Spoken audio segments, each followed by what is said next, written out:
pun ceramah Ustadz Abdul Somad, tinggal tulis saja di YouTube. Misalnya ibu bapak mau cari tentang bayar zakat, tinggal tulis saja situ UAS zakat. Nah, kita cari UAS zakat, enter. Nah, langsung dapat.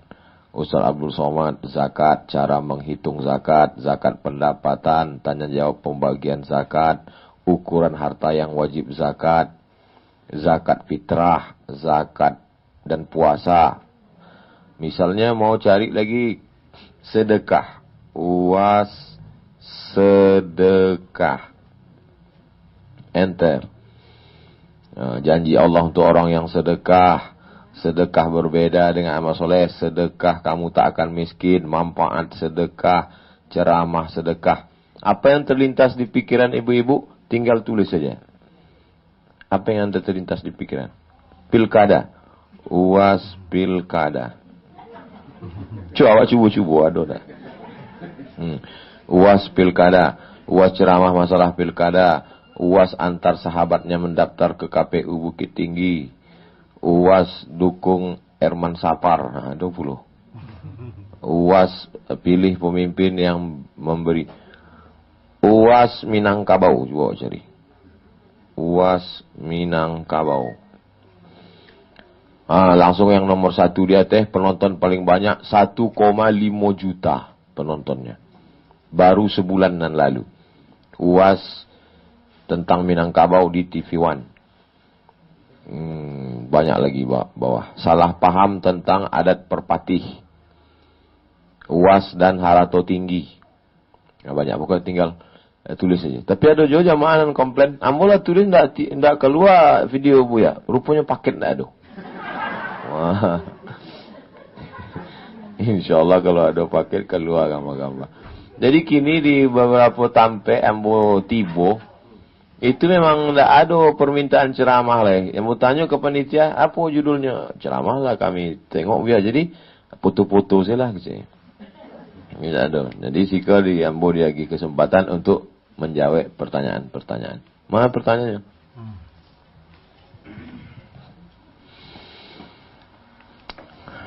Pertama, Assalamualaikum Ustaz. Waalaikumsalam. Mohon jelaskan mana yang lebih baik, solat witir setiap isya atau habis tahajud. Kalau ambo witirnya sebelum tidur malam. Malam tadi pulang ke Siko dari Mas Haji jam 10 lah. Pengajiannya 9 habis. Cuma awak minum skoteng lagi. Jam 10. Jadi sebelum lalu, solat witir dulu. Ambil wuduk dulu. Sesudah itu solat witir. Manfaatnya supaya waktu awak lalu itu dalam keadaan wuduk. Dan andai malaikat maut tiba malam tadi, insya-Allah mati dalam keadaan suci dan husnul khotimah. Jadi waktu awak lalu itu miring ke kanan, anggap itulah awak sedang miring ke dinding liang lahat. Jadi awak anggap iko mati kok. Jadi kalau awak terbangun malam, jadi awak anggap terjaga malam tadi. Berarti iko hadiah dari Allah bahwa ambo masih duit mesti beramal soleh. Supaya angan-angan awak tidak terlalu panjang macam-macam. Jadi anggap, itu. Ada ndak sahabat Nabi yang witirnya sebelum yang bantu dan Ustaz buat? Ada. Waktu Nabi bertanya ke Abu Bakar, Ya Abu Bakrin mata tutiru. Wahai Abu Bakar, bila engkau solat witir? Abu Bakar menyabi, ini solat witir tengah malam. Tapi Umar menyawi ba'dal atamah, habis isya. Orang yang witirnya habis isya sebelum lalu malam, ini orangnya berhati-hati. Khawatirnya ndak lalu malam sampai ke subuh. Orang yang witirnya tengah malam, maka ini orangnya kuat. Yakinnya bangun malam. Oleh sebab itu dua-duanya baik. Ada puluh jamaah menyawi, itulah hamba yang bingung bu ya. Sebelum lalok atau tengah malam. Sampai kini tidak pernah salat witir. Jadi deklah witir sebelum lalok. Bangun malam. Berwudu. langsung nampak tamu solat sunat wudu. Apa keutamaan solat sunat wudu? Nabi mandanga suara sandal Bilal. Kresek, kresek, kresek. Bilal, ambo danga suara sandal angku dalam surga, Bilal. Apa amalan nana ang buek? Kecek Bilal, ambo tidak pernah meninggalkan solat sunat wudu. Hebatnya Bilal. Bilal tu kulitnya hitam. Tapi sendalnya lah masuk surga sebelumnya mati. Beko kalau ibu pulang, sendal hilang, sabar. Mungkinlah masuk surga duluan. Mudah-mudahan tidak hilang ya. Nah, apa amalannya? Bukan deinya Quraisy kulit putih orang hebat ndak. Amalannya ndak pernah tinggal solat sunat wudu. Nah, malam pertama awak lalok, jago dari lalok, solat sunat wudu dan pertama. Sesudah itu solat sunat taubat. Di awak banyak dosa silap. Yang pakai usolli sunat taubat rakaatainillah ta'ala. Nan tak pakai usolli dalam hati saya. Angkat takbiratul ihram. Allahu akbar. Sesudah solat sunat taubat, solat sunat hajat. Sado hajat-hajat awak apa dihajatkan. Ustaz kalau solat sunat hajat, apa hajat? Ustaz, hajat ambo dari sejak manta ke KPU Patang. Hajatnya itu saja. Dudukkanlah sahabat kami bisa beramar ma'ruf nahi mungkar kalanya duduk jadi wali kota, ya Allah. Itu saja tiap malam hajat. Solat sunat hajat 2 rakaat. Sesudah itu barulah solat sunat tahajud 8 rakaat. 2 rakaat 1 salam. Ayatnya buya, ayatnya terserah. Faqra'u ma tayassara minal Qur'an. Apa nanti ingat sesudah Fatihah. Ghairil maghdubi 'alaihim waladdallin. Amin. Ingat puasa. Ya ayyuhalladzina amanu kutiba 'alaikumus shiyamu kama kutiba 'alal ladzina min qablikum la'allakum tattaqun. Ingat haji. Wa atimul hajja wal umrata lillah. Apa nanti ingat? Ambo buya setiap selesai kul huwallah, ingat kul huwallah. Selesai Fatihah, ingat kul a'udzu bil falaq. Itu saya lah. Kul huwallah saya diulang-ulang. Boleh enggak tiap salat tu ayatnya kul huwallah, kul huwallah, kul huwallah? Boleh. Ada sahabat Nabi namanya Qatadah bin Nu'man. Inyo sembayang dari sesudah Isya sampai subuh. Ayatnya tidak dirinya tukar. Ayatnya kul huwallah. Namanya Qatadah bin Nu'man. Sesudah itu dilaporkan Nabi. Ya Rasulullah, iku ada namanya Qatadah bin Nu'man. Inyo baca ayatnya kul huwallah. Tidak bertukar, tidak berganti-ganti ayat dan lain. Akan cik Nabi. Innaha la ta'dilu sulusal Qur'an. Cik kul huwallah sama sepertiga Al-Quran. Berarti lah menghatam Quran berkali-kali malam itu. Jadi, baca saya apa nanti ingat dia awak. Nanda boleh itu 2 kali witir semalam. Sebelum laloknya witir. Lah itu bangun malam ni nyoba witir sekali lagi. Maka ndak witir jadinya. Witir itu artinya ganjil. 3 tambah 3 jadi 6. Maka genap ndak. Oleh sebab itu pilihlah witir di awal malam ba'da Isya sebelum lalok atau di akhir malam sesudah tahajud. Boleh tak kami tambah tahajud ko dari 8 rakaat buya? Ada orang namanya Abdullah. Abdullah ko punya apa? Ayahnya namanya Ahmad. Imam Ahmad bin Hanbal meninggal tahun 241 Hijrah di kota Baghdad, Irak. Wahai Abdullah, yo. Kamu anak Imam Ahmad. Yo. Imam Ahmad tu kalau solat malam bara rakaat. Salasami'ati rakaat. 300 rakaat. Imam Ahmad. 300. Sesudah itu Imam Ahmad kau masuk penjara. Difitnah. Masuk penjara, disiksa orang tu dalam penjara. Ndak sampai ndak taluk tagak. Sesudah keluar dari penjara. Inyo solat sunat 150 rakaat. Semasanya masih sehat, muda, 300. Sesudah tua, ditangkuk, difitnah, 150. Awak, di penjara indah, tua, muda, sama saja. Yang mau ceritakan itu, supaya awak bangkit semangat awak. Ada pula orang dan 8 rakaat ko, nyo sangko lah, hebat mana. Ambo ko, ya 8 rakaat. Hebat lah 8 rakaat ko, dibandingkan kawan namun tidak sembahyang. Alhamdulillah. Itu tentang witir tadi. Mantap pertanyaannya, fokus tentang ibadah. Ambo kalau pertanyaan itu fokus tentang ibadah, Nah, itu ambo suku ambo jawab tentang ibadah. Banyak loh orang kau bertanya entah kama-kama. Ustaz benar enggak bumi itu datar gitu. Ilaha illallah. Apa lu manfaatnya ke awak? Nak lonjongnya. Nak datar, nak buleknya.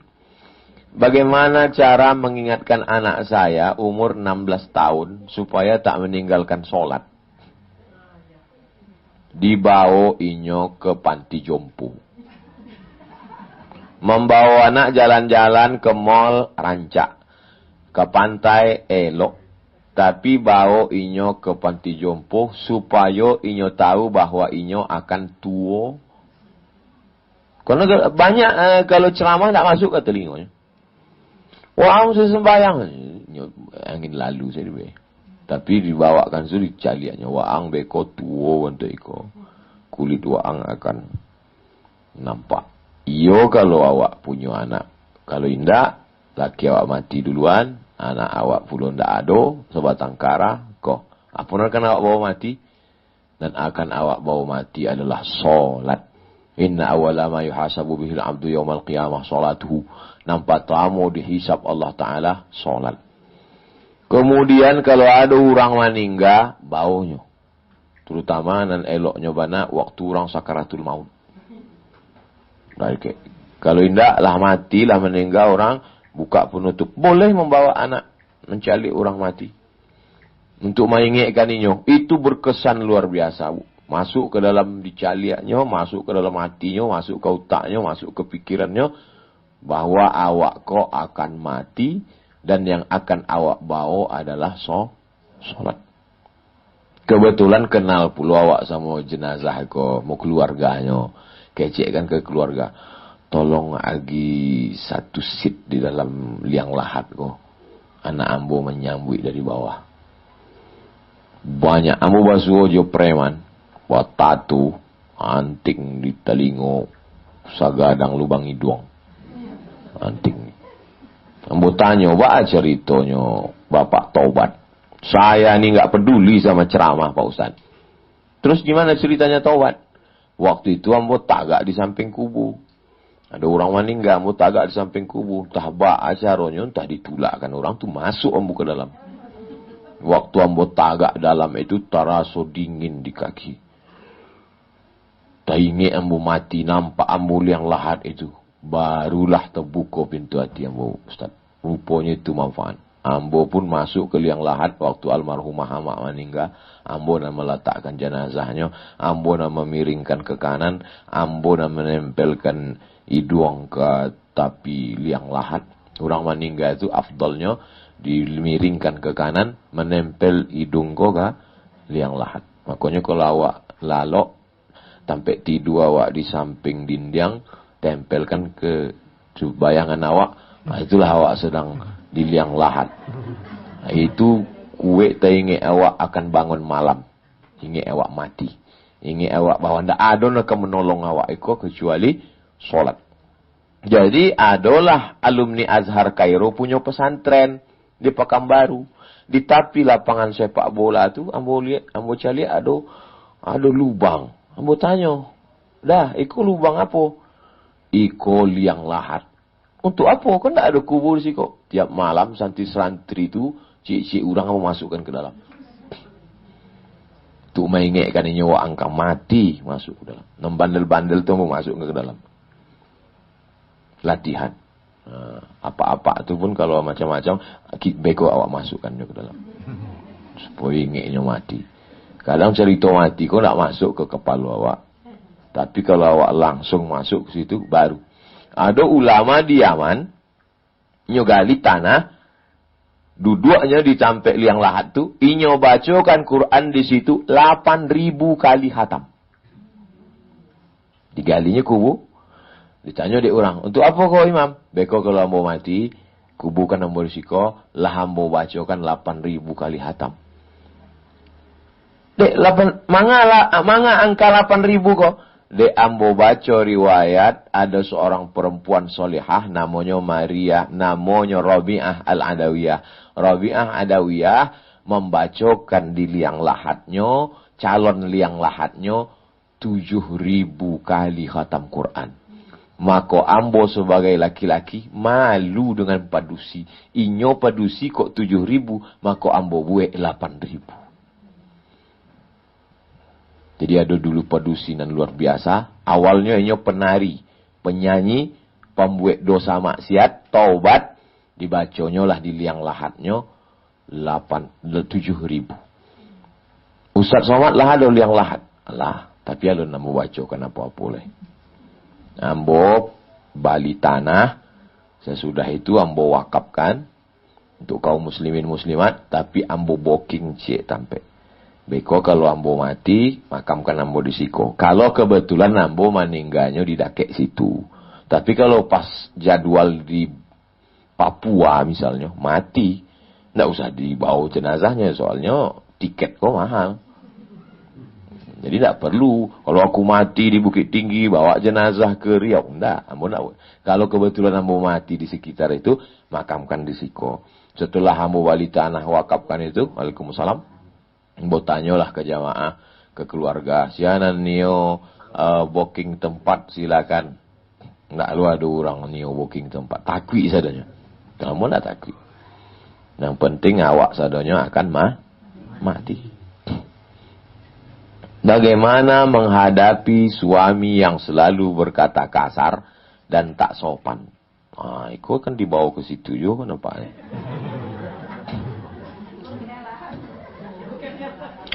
Kekeliruan ibu-ibu ketika dia mendengarkan kata kasar dari suaminya, dia telan sendiri, ditahannya. Akhirnya menggumpal jadi jantung koroner, diabetes meletus, asam urat, menjadi batu di dalam empedu karena disimpan tahan.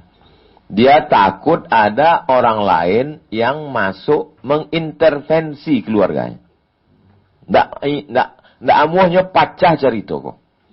Padahal menurut ajaran Islam, ibu mestinya mengadu ke wali. Wali ibu 6 orang. 6 patamo ayah, nang kedua datuk, nang ketiga abang, nang keempat adik laki-laki, nang kelima abang ayah, nang keenam adik ayah. Wali ko lah nan menasehati si Fir'aun ko. Dulu 20 tahunan lalu waang kasiko kan lemah lembut. Kini kok kareh. Nah itu jadi wali konan menasehati. Banyak kekeliruan ibu-ibu sesudah inyo mengaji, inyo pula ingin menasehati. Pulangnya ke rumah diceramahnya, Assalamualaikum. Tidak bisa. Itu tidak prosedurnya bantu itu. Jadi wali ibu lah yang menasehati inyo supaya inyo berubah. Sebab yang menghadapi laki-laki ini mesti laki-laki juga. Kalau ada di antara wali itu yang polisi dan tentara, rancak mana. Letakkan pistol di atas meja itu. Walaupun kosong, tidak ada pelurunya. Untuk nakut-nakutinya. Nah itu. Oleh sebab itu maka nasihat. Ada seorang laki-laki menasehati calon mempelai. Nasihat pernikahan. Nyawali. Keceknya. Wahai engkau laki-laki calon suami anakku. Sekarang kau sedang cinta. Tapi nanti kalau kau tidak lagi cinta, jangan kau mengamuk-ngamuk, jangan kau marah-marah, jangan berkata kasar, jangan caci maki, jangan sumpah serapah, jangan tempeleng, jangan main sipak hamun, tapi sampaikanlah kepada aku. Akulah yang akan mengambilnya dengan cara yang baik-baik. Jadi ini tak bisa diselesaikan dengan cara berdua, mesti ada orang lain. Itu dalam Islam bukan intervensi. Banyak ibu menganggap ini hanya kami berdua, yang lain tak boleh intervensi. Nah, dalam ajaran Islam mesti intervensi wali. Jadi wali ko bukan hanya waktu acara akad nikahnya jadi wali. Nah, wali ko sampai mati. Ibu punya wali ko sampai mati ko 6 orang. Kalau ndak ada 6 orang kau biar, apanya ndak ada, datuknya ndak ada, adiknya ndak ada, abangnya ndak ada, pamannya ndak ada. Siapa? Fasultanu waliyun man la waliyalaha. Ada sultan. Sultan itulah menjadi wali bagi perempuan yang tidak punya wali. Ditambah lagi di bumi Minangkabau, selain wali, ada pula ninik mamaknya. Jadi, adat itu tidak bertentangan dengan syariat Islam. Adat basandi syarak, syarak basandi kitabullah. Lapor ke nenek mama. Nenek mama akan menasihatinya. Maka insya Allah, ibu tetap berdoa. Doa silahul mu'min. Doa itu senjatanya orang beriman. Tidak ada senjata awak selain daripada doa kepada Allah Subhanahu wa ta'ala. Ibu bertanya, Pak Ustaz. Ibu baca Al-Fatihah. Baca ayat kursi. Baca Quran surat Al-Baqarah 26. 38, 35. Jadi ibu bayangkan Herman Sapar untuk jadi pemimpin. Semoga Allah mengabulkan doa. Seperti ini Ustaz. Bisa langsung doa kita. La tuqra'u fi amrin asirin illa yassarahullah. Kalau dibacakan pada perkara-perkara yang sulit, yang susah, maka Allah memudahkan. Iko bacaan sado ayat Quran tu elok sadonya. Nanti sabi iko elok sadonya. Fatihah, ayat kursi elok. Tapi ada satu surat kata Imam Abul Fida Ismail Ibnu Katsir dalam tafsir Al-Qur'anil Azim. Kalau dibacakan surat iko pada suatu perkara, illa yassarahullah, dimudahkan Allah. Dan ambo bukan sekadar menceramahkan, ambo buat tiap malam sesudah ke kantor KPU Patang. Tanggal berapa awak ke KPU? 6 September. 6 September ke KPU ya. 6 September. Kinilah 2 balik. Berarti ambo lah buat tiap malam selama 36 malam. Salat sunat taubat, salat sunat wudu, salat sunat taubat, salat sunat hajat, salat sunat tahajud, habis itu baca Yasin. Sesudah baca Yasin, Allahumma inni as'aluka bihaqqi Yasin. Dengan kemuliaan surat Yasin ni ya Allah, dudukkanlah Haji Herman Sapar jadi wali kota Bukit Tinggi supaya inyo bisa melaksanakan amar ma'ruf nahi mungkar dan menolong agamamu. Itu nambah sabit kalimatnya. Dengan kemuliaan surat Yasin ni ya Allah, dudukkanlah Haji Herman Sapar jadi wali kota Bukit Tinggi supaya inyo bisa beramar ma'ruf nahi mungkar, menolong agamamu. Tak ada ambo sabit situ, dudukkanlah nyo Bukit Tinggi supaya ambo bisa dapat proyek di Bukit Tinggi. Tak ada. Dudukkanlah nyo di situ supaya ambo dapat mobil dinas plat merah. Tak ada. Supaya inyo bisa amar ma'ruf nahi mungkar. Amar ma'ruf nahi mungkar itu luas. Supaya inyo bisa menolong penggali kubur, guru di surau. Tadi ada pula orang nambah wakaf tanah, acara supaya di atas tanah wakaf itu dibangun TK Quran, SD Quran, SMP Quran, SMA Quran, sekolah agama, anak yatim bisa gratis. Itu tujuan awak menduduk. Aslinya mana ambonan mestinya jadi wali kota, gubernur, presiden. Cuma ambo ko orangnya terlalu baik. Ambo tidak bisa mengatakan tidak. Iko tidak bisa jadi pemimpin itu mesti berani mengatakan tidak. Ambo tidak. Asal lalu jamaah mau undang, Ustaz ketampe kami, iyo. Ustaz ceramah, iyo. Kalau jadi pemimpin mesti. Bayangkan kalau ambo jadi pemimpin, datang orang bawa proposal. Ustaz tolong kau buat pesantren, iyo. Iko untuk buat surau, iyo. 3 bulan mah ditangkap sama di KPK. Makanya awak doa supaya duduknya di situ supaya nyo bisa menolong agama Allah, amar ma'ruf nahi mungkar, dan bisa menolong dengan mengajak kawan, sahabat, follower, viewer, jamaah elok rancak. Ibu-ibu ada grup-grup Yasin, ada grup-grup marhaban, ada grup-grup kajian, grup-grup WhatsApp, bisa membawa kawan-kawan elok. Dan tidak bisa di rumah suaminya, anaknya, menantunya, dan tidak bisa juga dirinya surang dengan berdoa kepada Allah dengan melaksanakan itu tadi. Sampai bila Ustaz berhenti berdoa kok? Sampai tanggal 9 Desember. Sesudah itu ambo ganti lo dengan doa yang lain lagi. Sebab kita ini tak pernah berhenti berharap kepada Allah Subhanahu wa ta'ala. Kau rancak mana? Sesuai dengan ambo. Jadi pertanyaan ibu-ibu kau sadonyo, amalan-amalannya sesuai dengan yang ambo amalkan.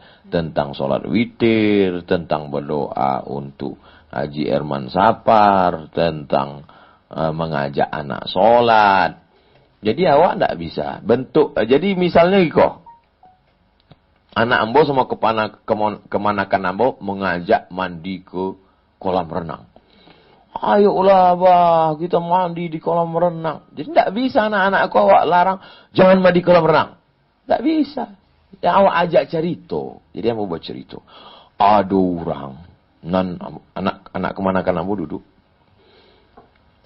Babah ingin cerita kok. Ini udah nggak? Yo, ada orang, tidak mandi sebulan. Rambutnya lah bantuk sumbu kompor. Sampai keluar kecoak dari dalam. Lah itu, banyak kecil. Masuklah inya ke kolam renang tadi. Mandi ke dalam. Dibawanya rinsu apa. Itu nak cik. Ada pula cik lain, inyo berkudis. Berkurap, berbisul. Masuklah inya ke dalam kolam tadi. Sampai pacah-pacah lah nanah-nanahnya di kolam. Dulu 10 orang anak muda. Maaf. Masuk jonyo ke kolam tu. Maaf, kencingnya di dalam kolam tu. Berame-rame. Tak ada yang melarangnya. Ku cerita saya dulu. Sesudah itu, awak pun masuklah ke dalam kolam tadi. Masuk awak. Saking lamanya mandi tadi. Tetelan awak air tadi. Dah itu, dah agak 2 minit, ambo biarkannya berfikir, ambo tanya. Bah, jadi apa Andaklah. Jadi tidak bisa awak larang. Begitu juga tentang solat tadi. Awak suruhnya kamu solat, tidak masuk. Tapi awak bawa ke panti, awak bawa ke orang sakit, awak bawa ke orang mati, awak bawa ke ruang ICU, di ruang ICU tu tidak ada apa-apa lagi, tinggal suara. Tunjuk kata tu orang sakit itu kalau nyaman dengar suara azan dan ingin ninyo kalau ditanya pasti nyo ingin solat. Hayya 'alas salat. Masuk ke ruang ICU tu meleleh air mata orang di ruang ICU tu, keinginan orang tu cuma ingin solat. Tak ada kalau ditanya orang sakit, apa keinginan bapak? Ingin ke KPU daftar pilkada. Tak ada. Sadu cuma ingin solat. Itu kalau dicaliaknya langsung dengan matanya, itu pelajarannya lebih dalam dan lebih merasuk ke dalam hatinya. Dan yang paling pandai sebenarnya tentang anak-anakku ya ibu-ibu. Ibuku paling pandai. Ada anak ingin makan. Tapi anak iku banyak lo permintaannya. Inyo hanya ingin makan kalau ada bintang. Kalau tidak ada bintang, tidak ingin makan. Kalau kami laki-laki tidak tahu, tanya, makan? Makan apa tidak? Bahasanya cuma 2, makan apa tidak? Tapi kalau ibu-ibu pandai. Dimasakkannya talu ayam, bentuk bintang. Makan bintang, makan bintang, makan bintang. Pandai. Kalau kebetulan inyo PNS, makan 1 kali suap, dapat 1000. Nah, kalau kebetulannya polwan, diambilnya pistol. Makan, kalau tidak tembak. Yang penting dia makan. Yang penting dia sholat. Caranya. Yang paling pandai caranya itu adalah ibu-ibu. Karena ibu-ibu berpikir dengan akalnya, merenung dengan hatinya, dengan penuh kasih sayang. Karena ibu-ibu lah maka kita ini semua besar menjadi orang yang sempurna. Kalau ambo ingat nasihat ama ambo dulu, 2 jari tapak kaki wa anggo tu lahir dulu. Sejengkal panjangnya. Angko gadangnya bukan diambui angin bantu balon. Sagadang buah kareh. Sagadang buah palo. Buah pala. Sabada itulah ciri anak tu makan dek orang tua. Satu anak tu. Sebab ini habis membasuh, makannya. Bukan ada hand sanitizer dulu. Makannya anak itu 5 bulan mandi pagi, mandi siang, mandi malam. Tapi insya Allah itu sadonya menjadi amal soleh ibu. Anak-anak ibu menjadi penghafal Quran. Anak-anak ibu menjadi anak-anak yang menolong agama Allah. Ambo sampai hari ko ceramah di Lombok ke Bukit Tinggi, besok pagi ke Palembang, maka setiap ceramah ambo tuh mengalir ke makam orang tua. Itulah yang menjadi amal jariah. Amal yang lain putui, tapi ada amal jariah. Mudah-mudahan kita semua termasuk orang yang beramal jariah dan mendapatkan amal jariah insyaallah. Amin. Ya Rabbal Alamin. Habis? Bertanya langsung. Hah? Bertanya langsung. Boleh? Pertanyaan live namanya. Ya. Karena tadi baru dikumpul 5, tadi ada kesepakatan ibu-ibu yang mau bertanya secara langsung. Nah, yang mau bertanya silahkan tunjuk tangan biar cepat. Tak usah malu-malu. Ayo, silakan. 1. Ini. Assalamualaikum warahmatullahi wabarakatuh. Waalaikumsalam. Terima kasih waktu dan tempat. Pertanyaannya boleh 3, Ustaz? Boleh. Ustaz, sebenarnya lebih banyak tapi cukup 3 aja. Yang pertama yang saya tanyakan, tadi Ustaz mengatakan bahwa seseorang yang di dalam ruang ICU keinginannya itu untuk sholat sangat tinggi. Nah, qadarullah saat ini orang tua dari suami saya itu terbaring di atas tempat tidur, tidak sadarkan diri setelah 6 bulan. Cuma ketika dipanggil beliau tidak menyaut, tapi ada matanya terbuka. Nah, yang ini saya tanyakan yaitu sholat ini kan satu amalan yang akan pertama kali dihisab nantinya. Nah, untuk sholat orang tua kita ini, apakah bisa anak darinya untuk menggantikan atau bagaimana itu, Ustaz? Kan pernah kita dengar bahwa anak bisa menggantikan sholatnya, apakah di sekarang ini atau nanti gitu. Yang pertama. Dan yang kedua, pertanyaan saya itu sekarang ini tidak banyak lagi kita mendengar ini, Ustaz, pegadaian sawah gitu. Pegadaian sawah ini di kalangan orang tua kita kan masih banyak. Cuma ada satu pengajian yang saya dengar dan saya pelajari, tapi tidak sampai tuntas, yaitu pegadaian yang termasuk riba gitu. Bagaimana yang pegadaian riba itu dan bagaimana kita akan keluar dari riba tersebut. Dan yang ketiga, Ustaz, itu saya bertanya tentang kredit yang seperti cara maksud sebelumnya, kredit yang diperbolehkan itu seperti apa? Katanya boleh di bank yang syariah, tapi kita ketahui walaupun syariah itu tetap aja ada unsur-unsur ribanya. Bank yang seperti apa yang Ustaz maksud tersebut? Sekian pertanyaan saya. Assalamualaikum warahmatullahi wabarakatuh. Waalaikumsalam. Bagusnya karena ini 3, langsung kita jawab dulu. Biar ini sudah menjadi masalah fundamental di dalam masyarakat. Salat itu wajib bagi orang nan patamo baligh, nan kedua berakal. Adapun yang 3 iko rufi'al qalam, pena diangkat. Amboko penanya masih mencatat lagi. Abdul Somad salat catat. Abdul Somad tausiah catat. Tapi ada orang nan penanya diangkat. Terangkat penanya maka suinya amalnya tidak dicatat. Nampak tamo anis sobi hatta yahtalim. Anak ketek sampainya akil balik. Anin naim hatta yatayqiz. Orang lalo sampainya tajagu. Anil majnun hatta yafiq. Orang gilo sampainya sehat.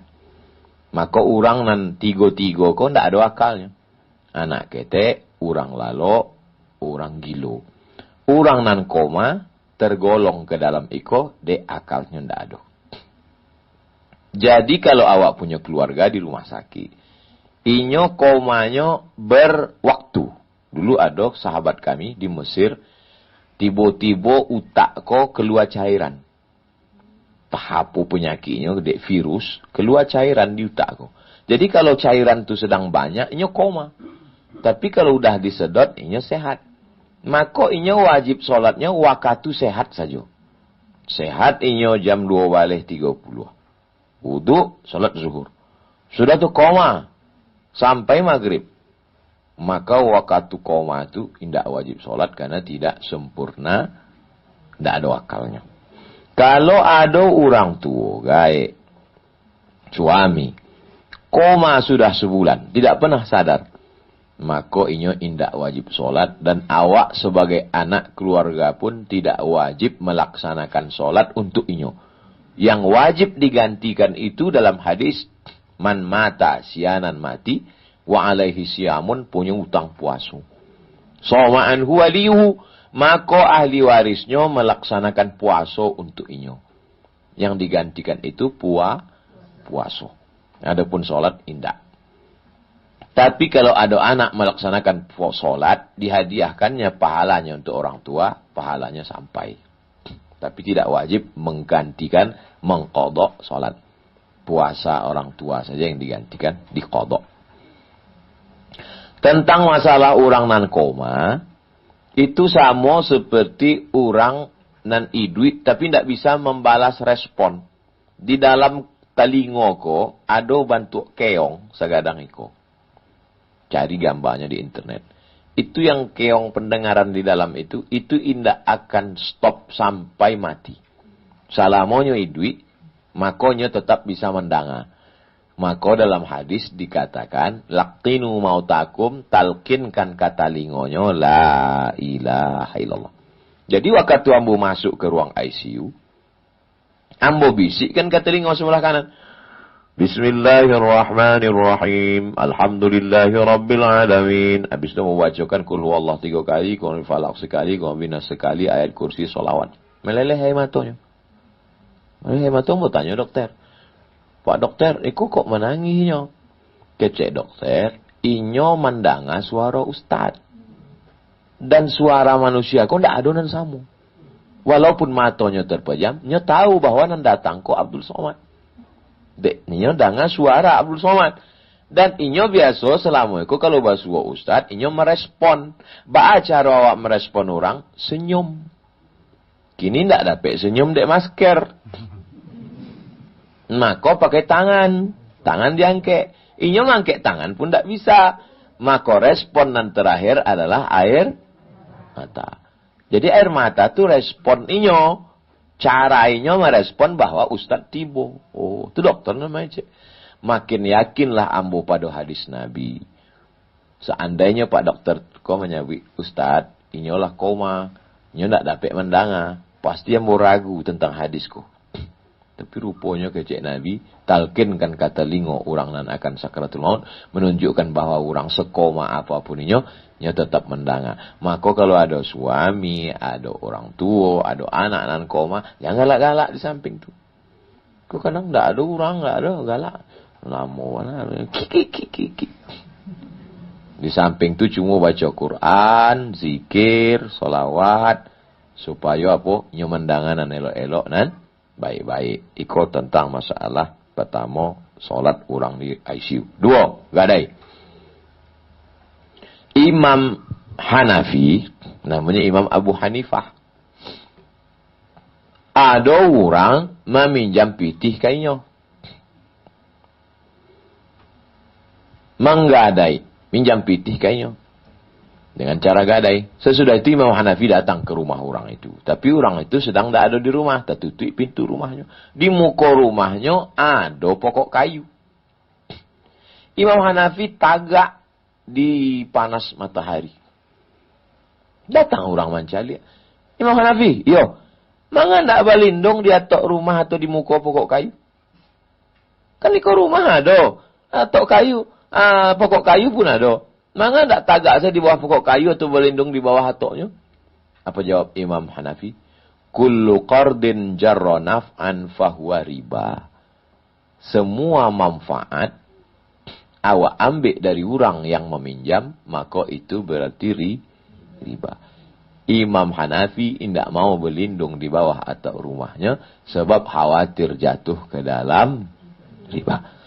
Kullu qardin, setiap pinjaman, jarra naf'an, kalau awak mengambil manfaat dari pinjaman itu, fahuwa riba, maka inyo riba. Sampai sehalus itu Imam Hanafi takwi cameh terjerumus ke dalam riba. Ba'a pulo kalau awak meminjamkan uang pitih ke orang, awak pakai Hondanya, otonya, rumahnya, sawahnya, maka riba di atas riba. Alhamdulillah, sampai 13 tahun umur ambo, banyak juga orang yang meminjam pitih, ndak ada ambo ambil manfaat seperak pun, karena ambo takut mati, beko awak bangkit dari kubur, bantu orang kerasukan setan. Alladzina ya'kuluna riba, orang yang makan riba, la yaqumuna illa kama yaqumul ladzi yatakhabbathu syaitanu minal mas. Nyo bangkit dari kubur bantu orang yang kerasukan setan. Ayyuma lahmin, setiap daging di badan, nabata min haramin, kalau tumbuh dari yang haram, fannaru aula bih, tampaknya api neraka. Misal ada orang minjam pitih kamu 100 juta. Kamu kurang percaya kayaknya, kamu mintalah surat tanahnya sebagai jaminan. Kamu pegang. Lalu di atas tanah itu ada rumah disewa orang. Sewa rumah orang ini bayarnya ke ambo atau ke orang yang meminjam pitih ambo? Kami minjam pitih. Kalau ambo ambil pitih kok riba. Kullu qardin jarra naf'an fahuwa riba. Setiap pinjaman kalau kau ambil manfaat riba. Lalu untuk apa surat tanahnya Ustaz pegang? Sekedar jaminan, mana tahunya lari. Dan nimko perjanjian, kalau dalam waktu setahun waang indak sanggup membayarnya, maka batukalah hak milik iko menjadi milik ambo. Bisa sah sesuai dengan harga. Tapi kalau selama setahun itu ambo mengambil manfaat, maka manfaatnya itu riba. Mudah-mudahan Allah melapehkan awak dari jeratan riba. 3, kredit. Tinggal tulis di YouTube. Somat kredit. Awak tulis ya, dapat apa enggak? Somat kredit. Dapat keluar. Somat kredit. Aduh, somat kredit. Oke, nan tulisan. Kalau nan tulisan ada jo. Tu buka di Google. Sesudah Google, tulis di situ SOMADMOROCCO. Somat Moroko. Moroko sampai ambo kuliah dulu. Bukan Maroko nan basok. Somat Moroko spasi kredit. Tulis. Enter. Somat Moroko kredit. Aduh. Somat Moroko kredit. Ditulis tulisan ini tanggal 25 Agustus 2010. 10 tahunan lalu. Alun viral lah waktu itu. Kamu bacakan ya. Lembaga fikih Islam membolehkan jual beli dengan tempo jangka waktu kredit. Pada konferensi ke-6 dilaksanakan di Jeddah tanggal 17 Sya'ban 1410 bertepatan 14 Maret 1990, 30 tahun yang lalu. Dalam keputusan nomor 53 /2/6 tentang jual beli dengan tempo, boleh tambahan pada harga dengan tempo jangka waktu terhadap harga kontan dan seterusnya. Nanti bisa di copy atau di share di grup-grup WhatsApp atau di print cetak tempel di dinding masaji. Datanglah hamba ke bank konvensional. Assalamualaikum bank konvensional. Selamat pagi Bapak. Saya mau minjam 100 juta mau beli oto. Yaginya 100 juta, ambo bayar 120 juta. Riba apa enggak riba? Riba. Bertambah 20 riba, 20 juta riba. Ambo datang ke bank syariah. Assalamualaikum bank syariah. Waalaikumsalam. Padusi kebetulan. Saya mau minjam 100 juta Mbak. Untuk apa Pak? Untuk beli oto. Oh enggak bisa. Minjam uang riba. Jadi untuk apa kalian buat bank syariah nih kalau riba semua enggak bisa minjam uang? Bapak mau beli apa? Mau beli mobil. Di mana dialernya Pak? Nih. Ini alamat dialer. Nyo pun menelpon dialer. Assalamualaikum dialer. Waalaikumsalam. Ini ada orang mau beli mobil yang kira-kira 100 juta. dibayarnya oto tadi 100 juta. Maka kini 100 juta harago oto dibali dek bank syariah. Maka kini mobil itu milik bank syariah. Ko oto, ko bank syariah. Ko Abdul Somad. Maka kini akad Abdul Somad membali oto ke bank syariah, dicicil Abdul Somad setiap bulan dengan cara kredit. Apa beda dengan nampak tamu tadi? Nampak tamu tadi uang dengan nangka dua iko uang dengan uang dengan uang riba. Uang dengan barang tidak riba. Itu nana orang nanda paham. Sebab berbelit-belit. Tak pahamnya. Tak terkunyah adanya. Tapi jamaah Bukit Tinggi cerdas. Pahamnya. Paham kan? Paham. Uang dengan uang riba. Uang dengan barang Tidak riba. tidak riba. Lalu mana Ustaz Salafi menyebut riba?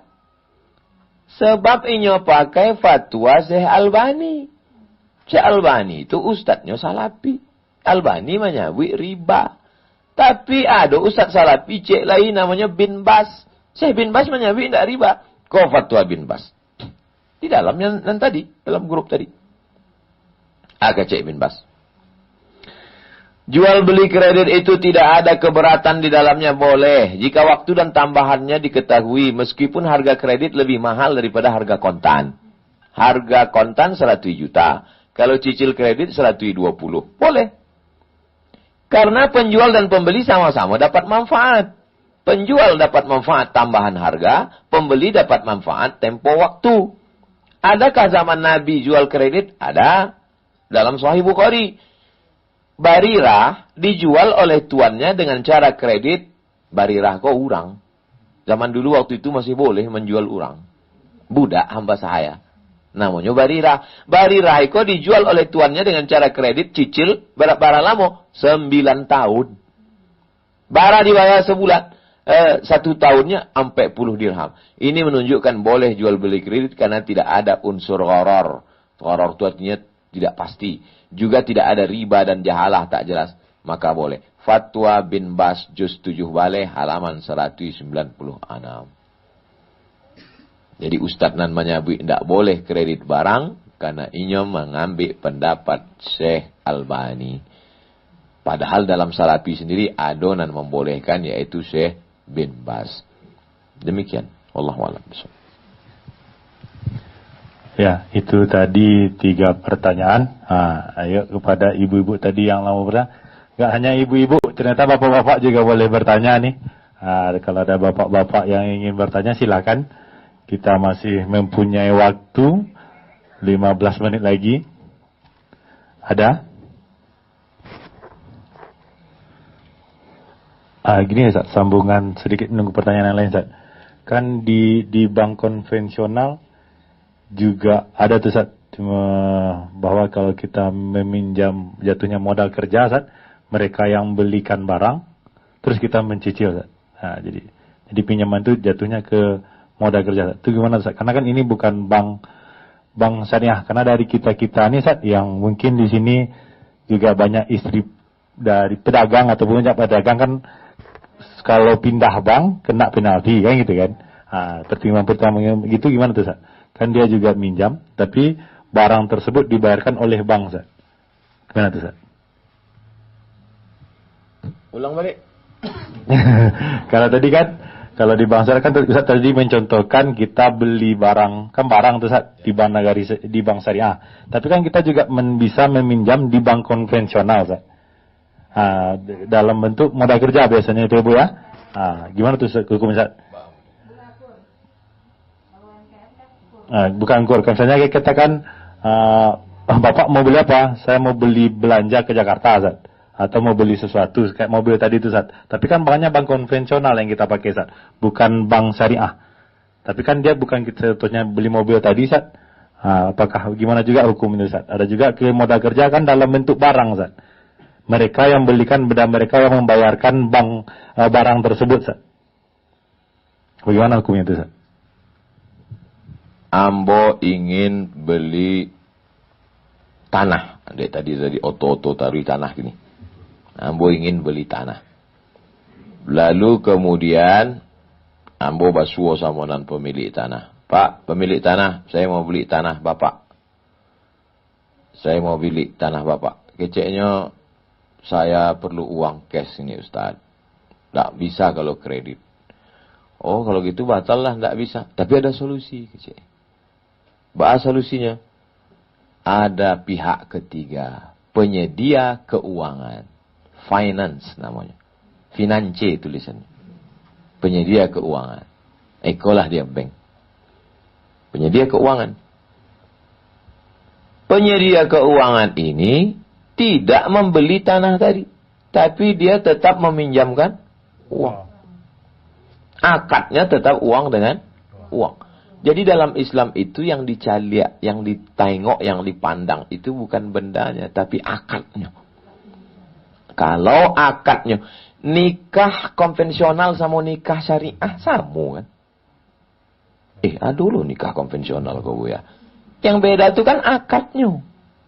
Ada saksi, ada wali, ada mahar, ada ijab, ada qabul.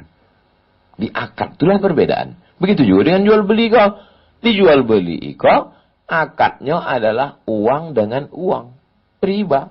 Itulah akad penyedia keuangan itu. Uang dengan uang. Sedangkan kalau uang dengan barang, maka tidak riba. Saya ulang sekali lagi. Uang dengan uang, apapun nama bentuknya, riba. Uang dengan barang, tidak riba. Wallahu a'lam bishawab. Ada pertanyaan, Pak? Malu bapak-bapak. Yang ibu-ibu di belakang, Fiona, kan lagi menjalani menjadi istri terberat nih kan. Mana tuh ada unek-unek atau pertanyaan, silakan. Ada. Ada pada ibu-ibu yang lain? Nak putra tutup lah. Tadi kayaknya pengen lamu-lamu, ternyata pertanyaannya cuma 6. Ayo, nggak usah malu-malu. Ayo, Bu. Silakan. Beranikan dirimu, Bu.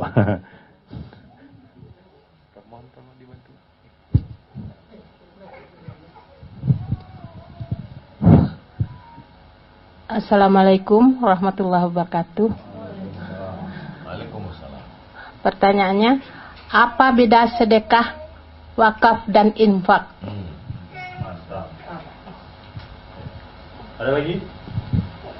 Biar kita langsung. Ada? Enggak? Udah, kita jawab dulu.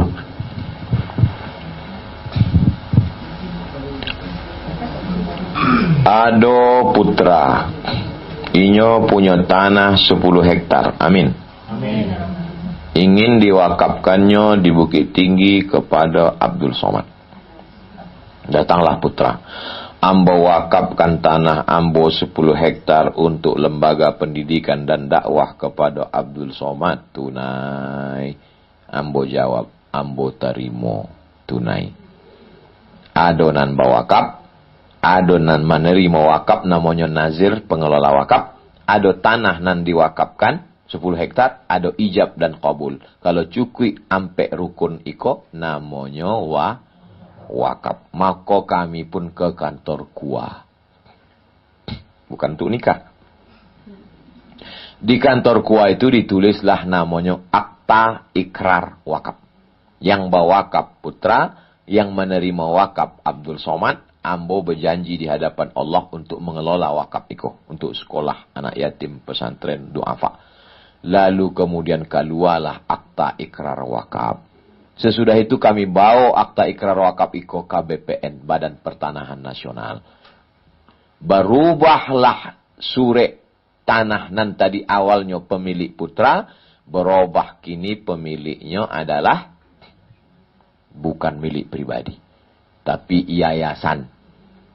Maka setelahnya menjadi tanah wakaf ditulis di situ, ini tanah wakaf. La yuhabu, tak boleh dihibahkan. Wala yurasu, tak boleh diwariskan Abdul Somad ke anak cucunya. Wala yuba'u, tak boleh dijual beli. Ada ibu ingin membeli, berani ibu membeli tanah wakaf? Tidak, karena akan menjadi permasalahan di dunia dan di akhirat. Itu namanya wakaf. Yang kedua, infak. Infak itu benda.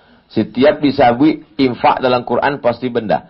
Alladzina yunfiquna amwalahum. Mereka yang menginfakkan harta mereka. Tapi nyo habis. Wakaf tak boleh habis. Tanah tu 10 hektar sampai hari kiamat tak boleh habis. Ada Bapak Ibu pernah mendengar. Karena sesuatu dan lain hal, wakaf ini berubah jadi 9 hektar. Tidak boleh. Tapi kalau infak bisa habis. Contohnya infak lilin. Zaman dulu Mas Haji, alun-alun lampu, orang infak lilin. Lilin itu infak, habis. Di bawah infak. Infak benda tapi habis, hilang. Namanya infak. Di bawah infak namanya sedekah. Allah Maha Adil. Iko kayo, agi tanah. Iko setengah kayo, agi lilin. Iko indak kayo sama sekali. Diaginan paling rendah namanya sedekah. Apa itu sedekah? Bukan benda, bukan materi. Tabassumika fi wajhi akhika sedekah. Senyummu ke wajah saudaramu sedekah. Agi tanah indak. Agi bareh indak. Agi senyum saya lah. Maka ditulis di kotak itu sebenarnya yang paling bagus kotak infak. Bukan kotak sedekah. Sebab kalau kotak sedekahnya lalu orang senyum saya.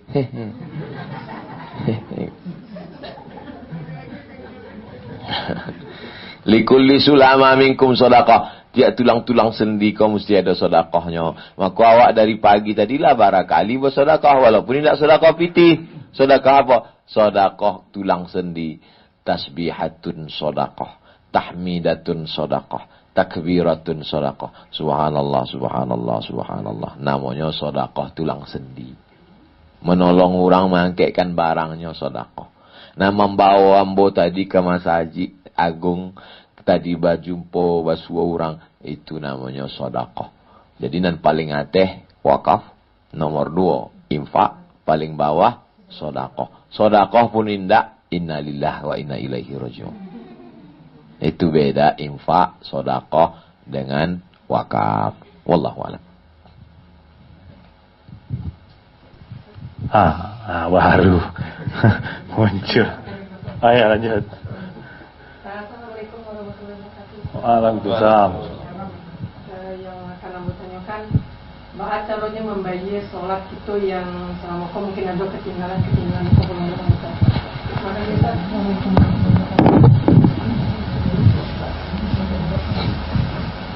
Akil balik umur 10 tahun.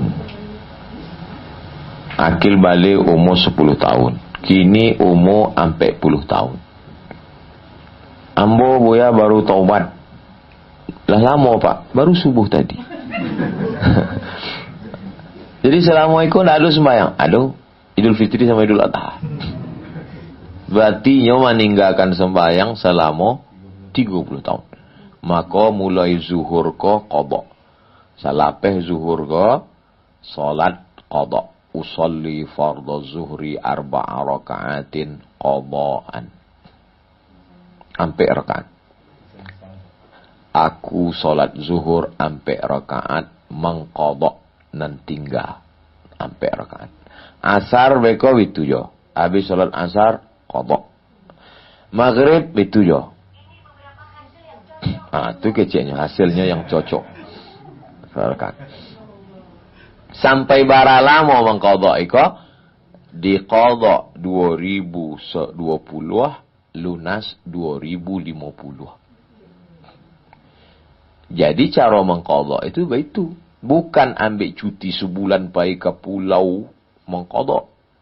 Kawas ya no ndak ada basuole. Ini pai ke pulau mengqada 30 tahun. Bukan begitu. Qada itu tetap normal bantu biasa sesuai.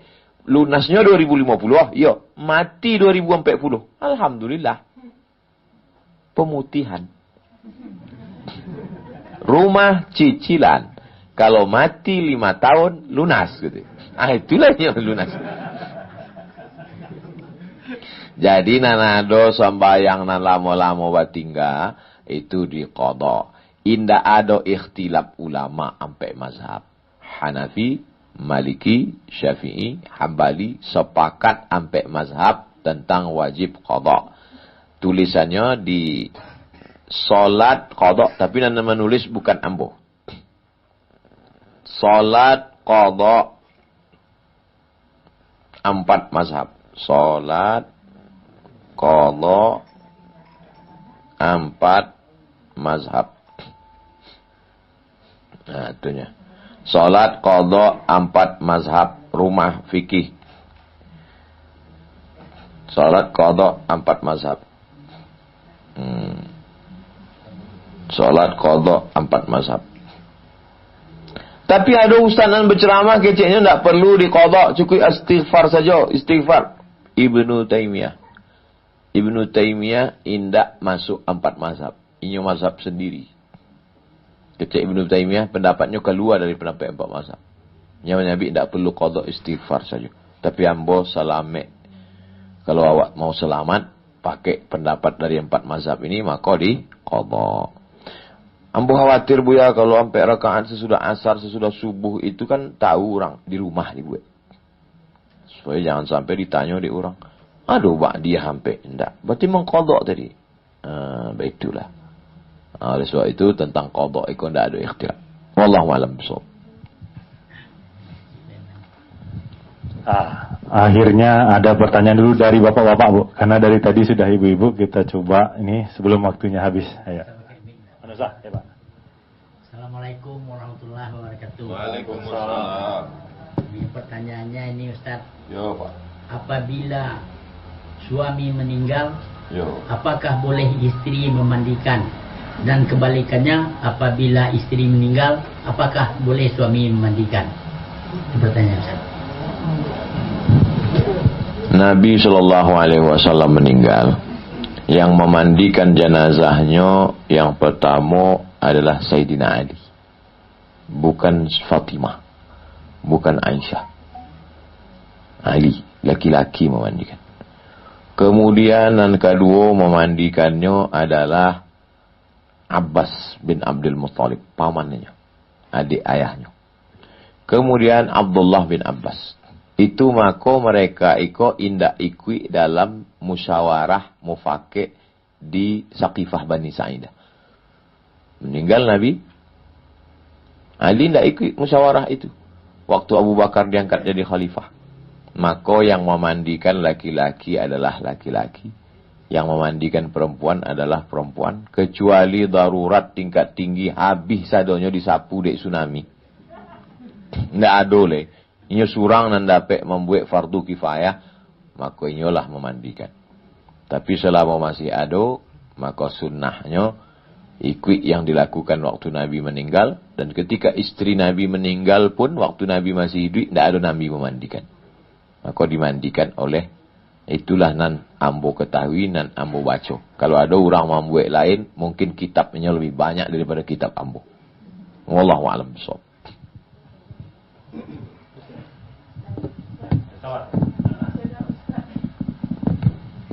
Berapa orang lagi yang mau bertanya karena waktu kita udah mau singkat? Ya, satu ya. Assalamualaikum warahmatullahi wabarakatuh, Ustaz. Nah, ini saya mau bertanya tentang katanya masih dalam hutang berhutang dengan bank syariah. Seseorang berhutang dengan bank syariah, kebetulan belum lunas hutangnya, dia sudah dipanggil oleh Yang Maha Kuasa atau meninggal. Yang melunasi utangnya itu adalah asuransi kalau kita tidak salah ya kan. Yang si ahli waris yang tinggal tidak membayar bukan melunasi utang dari si mayat, tetapi adalah dilunasi oleh asuransi. Pertanyaannya, apakah yang meninggal ini sudah lunas utangnya itu walaupun hanya asuransi yang membayarnya? Yang kedua, pertanyaan saya kebetulan dua juga. Zakat yang langsung dipotong gaji, padahal zakat itu kita tahu ada haulnya atau kurun waktunya. Gaji kita dipotong per bulan gitu kan. Padahal belum cukup haulnya. Apakah ini sudah lunas zakat kita yang sudah kita bayarkan yang langsung dipotong oleh pemerintah atau dari instansi kita? Terima kasih, itulah yang mudah-mudahan penjelasannya. Ayo. Orang meminjam di bank syariah 10 tahun, baru 2 tahun ternyata meninggal dan dilunasi oleh asuransi. Maka hutang itu menjadi lunas. Alhamdulillah. Ya so innalillah. Ini alhamdulillah. Maka hukumnya yang awak bahas adalah hukum asuransi. Pendapat pertama hukum asuransi ko haram. Manga asuransi ko haram? Sebab di dalamnya ada gharar, gambling, ketidakpastian, judi. Ambo ikut asuransi. Awak sama-sama menyetor 1 juta sebulan. Sejuta. Tiba-tiba mati ambo. Baru membayar 1 juta, lah mati. Dapat keluarga ambo 100 juta. Sementara ada nanlah 10 tahun, ndak mati-mati. Macam judi. Maka pendapat pertama menyebut asuransi ko haram. Karena gharar. Macam judi, tak pasti. Masa nan baru bayar sebulan langsung dapat 1 juta. Ikulah 10 tahun, ndak dapat. Asuransi auto betul jo. 1 juta. 6 juta bahkan setahun. 6 juta. Baru bali patang, tak berat tiang listrik. Tak dapat ganti. Sementara ikulah 5 tahun ikut asuransi. Ndak dapat. Dek sakit hati, dilanggarannya. Dapat juga akhirnya. Maka pendapat pertama menyebut asuransi ko haram. Dek bantu judi, gharar. Pendapat yang kedua menyebut asuransi iko halal. Sebab di dalamnya ada ta'awun, tolong menolong. 1 juta.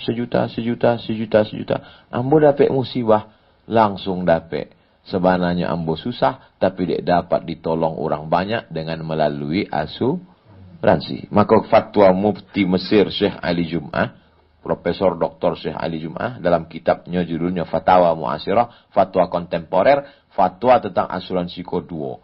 Pertama halal, kedua haram. Kok bisa bendanya 1 tapi fatwanya 2? Sebab tidak ada zaman Nabi, orang berijtihad, kepala samu hitam, isinya macam-macam. Nah, kalau lah jaleh fatwa tadi 2, awak tinggal bertanya ke ahli waris. Hai ahli waris, ya, menurut engkau asuransi ko masuk halal apa haram? Keceknya asuransi haram. Kalau ang berpegang pendapat asuransi haram, maka lunasilah hutang orang tuamu dari dari warisannya. Orang tua meninggalkan hutang, maka membayar hutangnya dari warisan. Mim ba'di wasiyatin, keluarkan wasiat. Tidak boleh lebih dari 1/3 harta. Audain, mim ba'di wasiyati yusi biha audain, keluarkan hutang. Setelah dibayarkan hutang, barulah dibagi harta untuk ahli waris. Hai ahli waris, ya, kau termasuk yang berpegang pada asuransi halal atau haram? Haram bu ya. Kalau begitu hutangnya mesti kau bayarkan dari warisan almarhum. Begitu, iya. Kalau gitu mau berpindah ke yang halal saya lah. Maka kalau ahli waris mengikut pendapat halal, berarti hutang itu sudah lunas. Tapi kalau ahli waris berpendapat, dia pedih pendapat asuransi haram, maka dia mesti lunasi dari harta warisan almarhum. Pertanyaan kedua?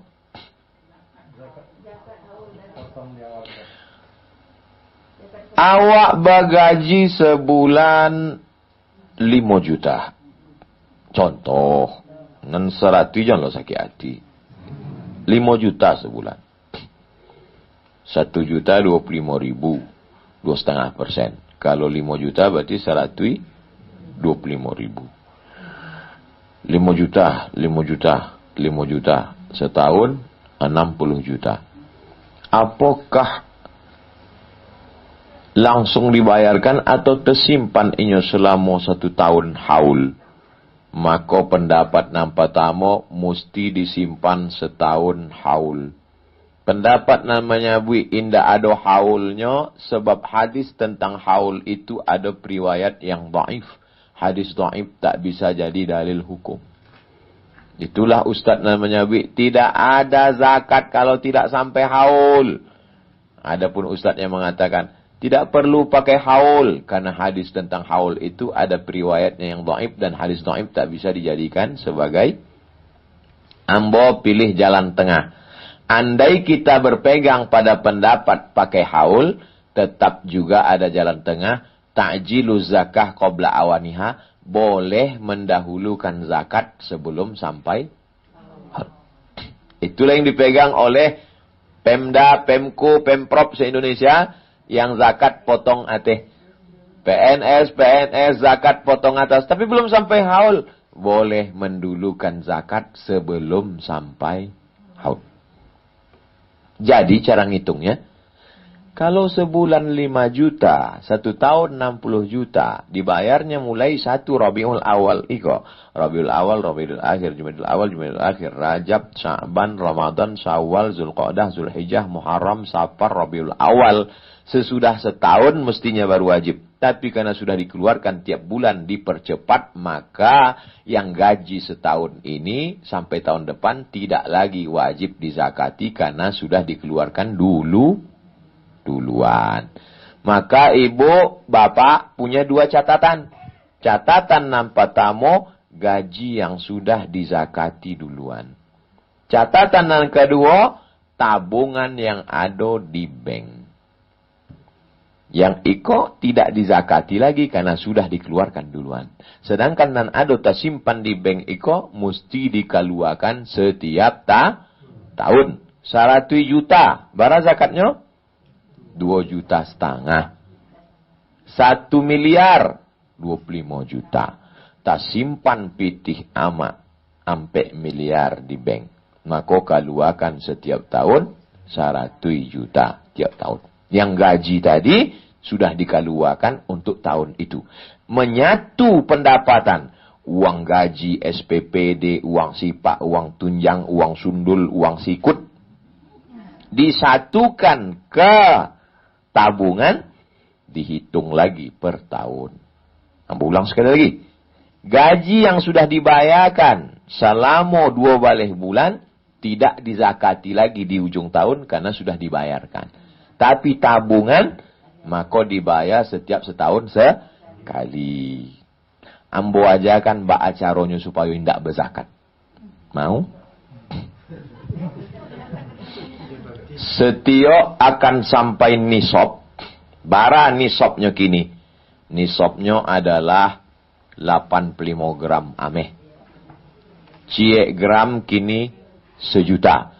85 gram berarti 85 juta baru wajib zakat. Nah, hitung surang. Asal sampai 80 hampe balik tanah. Amaklah berzakat. Tidak ada piti yang mau ya. Coba cek saldo. Kok 20? Ayo, tidak ada zakat. Tahu muka datang lagi Ustaz Somad. Tidak berzakat tahu ni kok. Kok tetap belum. Jadi pendapat Assalamualaikum. Ambo balik tanah. Tanah tidak ada zakatnya. Tapi ingat, Allah Maha Tahu. Pitinan disimpan, ditahan itu keluar juga dalam bentuk lain. Jantung koroner, diabetes meletus, asam urat. Nanda amu berzakat, simpanlah. Leh jaleh ibu. Alhamdulillah. Yo.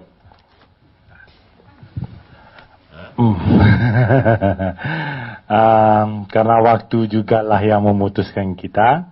Karena ada request dari ibu-ibu kemarin pengen berfoto ya kan Bu ya. Oleh karena itu baiknya kita sampaikan dulu terima kasih kita buat Ma'rif yang telah menyediakan tempat ini. Seperti yang telah didoakan Ustaz juga. Tidak lebih penting juga acara ini, walaupun tidak lupa kita ucapkan terima kasih itu kepada sahabat Ana sendiri yaitu Bang Herman Safar.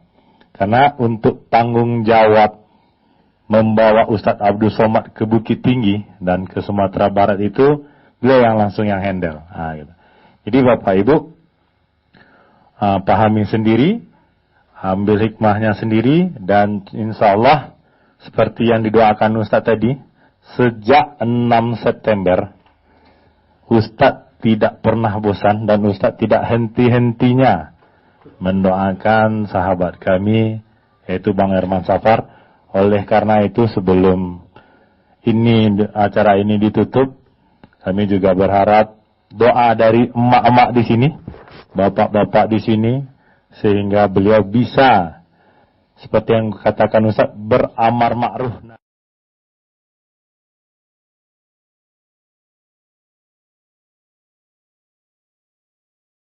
Sebelum foto-foto nantinya, kami harap semua masih pakai masker dan semuanya tertib. Nanti kita akan foto satu kali saja, maksudnya di handphone kami, maka akan kita share.